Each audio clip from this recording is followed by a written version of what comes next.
So at this point, we've got a scene, we've got some lights, we've got a little bit of reflection, stuff's looking pretty good.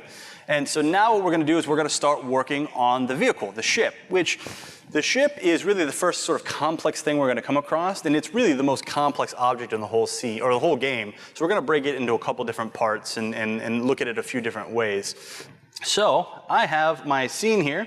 And what I'm going to do is I'm going to find this sort of piece of ground here, this flat piece of ground. If you're having a hard time finding it, just follow the track. It will eventually lead you there. And this is where our car is going to start. Now, I would make a point to say that you want to point your car this way, but I don't think I should have to, because if you try to point it that way, you're going to have a bad time.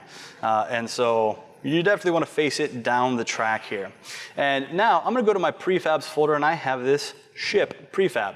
And instead of dragging it into my hierarchy like I've been doing with all these other ones, I can sort of just position it where I want. And what's neat is if I drag it into my scene, it's going to track to the ground. It's going to track to the surface of whatever I'm dragging it onto. So I'm just going to drag it down here somewhere kind of right by that shadow there and just let go. And then here it is. And so now I want to talk a little bit about what is in this prefab. Why is it a prefab? So first off, we have the ship itself. There's nothing really special about it. It's just this empty game object.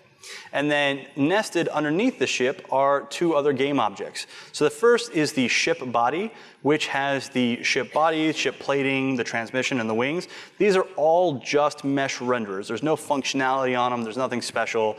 All I really did when building this is I went into my models folder, I dragged in the ship body and dragged on the wings and dragged on the transmission and dragged on the plating. And instead of having to do that over and over for all of these and get all the placement completely correct, I just turned that into a prefab there. So there's your body, the plating, the transmission underneath, and the wings. Now, besides that, there's also this sensor. And this sensor sits, way too fast, right at the very tip of the vehicle here. And all it is a capsule collider, right? So it is a physical capsule collider that is tagged as a trigger, meaning it's not actually going to hit stuff. It's just going to send up events when it runs into something. We're not going to use this for quite a long time, but this is going to become important when we finally make this game raceable, because that's how we're going to know when we went through the finish line. When that capsule collider, that sensor, passes through the finish line, we're going to say, oh, they completed a lap, or they completed another lap, right? And so this isn't super useful right now, but it's just here, and we'll, again, make use of it later. And so that is this whole ship prefab. And if I look too, the gracious folks at Cybernetic Walrus made us a nice Unity-themed skin. And so I've got this ship. Right now, I've dragged it in. It's lined up with my track well enough, but it's not facing my track. So I am going to click my rotate tool up at the top, or hotkey E, either way. And I'm just going to come down here to the little gizmo, and green is really hard to see on this vehicle, but trust me, I assure you it's there. There's a little green ring here, and I'm just going to drag it, just sort of aim it towards my track. So maybe if I zoom out, it's easier to see.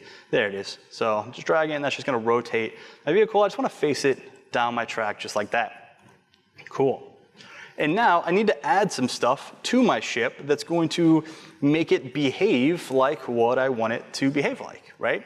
And so we're going to add some scripts, and we're going to talk about the physical concepts and all that in the next step here. But right now I'm going to lay the groundwork for this whole thing. So first off, this is a physical entity. Unlike everything else we've added, which has just been like rocks and static stuff that doesn't move, stuff that just sits there, right? This is the first thing that's dynamic. It's an entity. It's a physical thing. It needs to push. It needs to pull. It needs to hover and accelerate and crash and do all the things that we need our vehicle to do.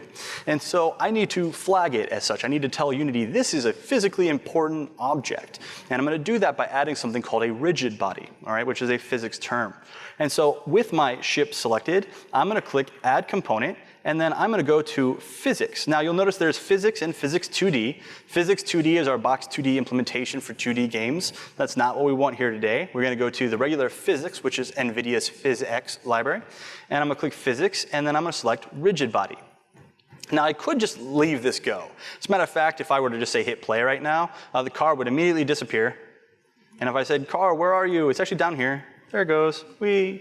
Because we said, hey, this is a physical entity, but we didn't really add any qualifiers to that. It has no boundaries. It has no physicality. It's not going to land on the ground. It's going to fall right through it. And we need to set some stuff up. So it's not so much that it's a physical entity, but there's some other important factors.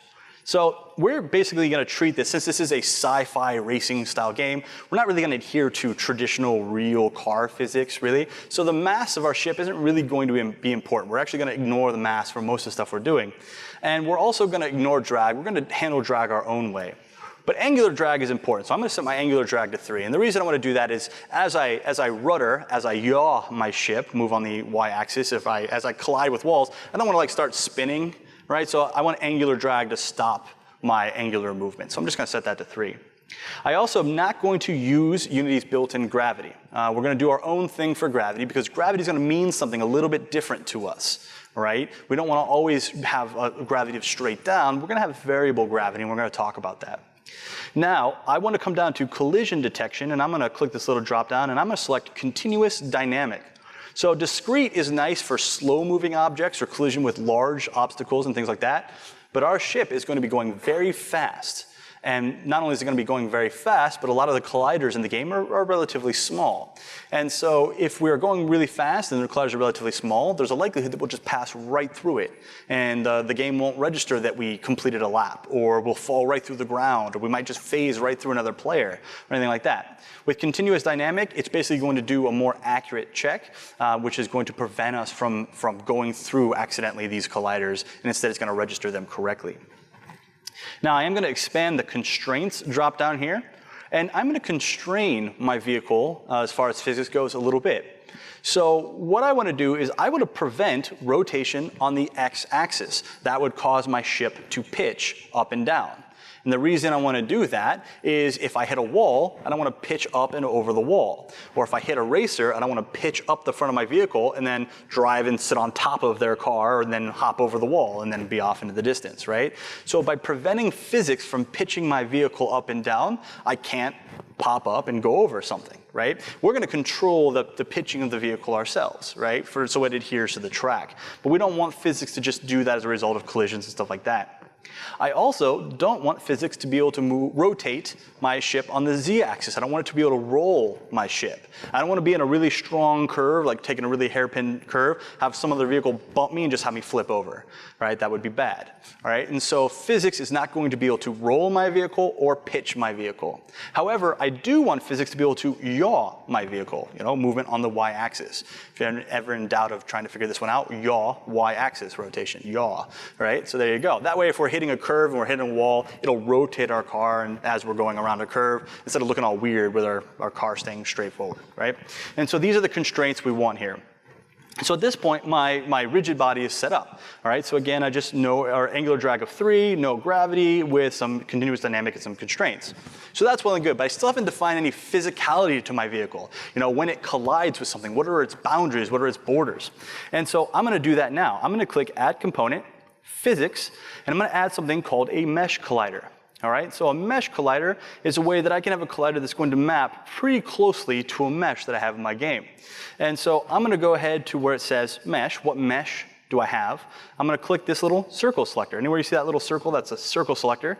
And that's going to make a menu pop up here. And it's going to say, okay, well, what mesh are we using? And I'll just type in ship, and that's the ship mesh. Now, I don't see anything right yet because this mesh is actually not meant to be a collider. It's too complex to actually be used as a collider, so it's not appearing.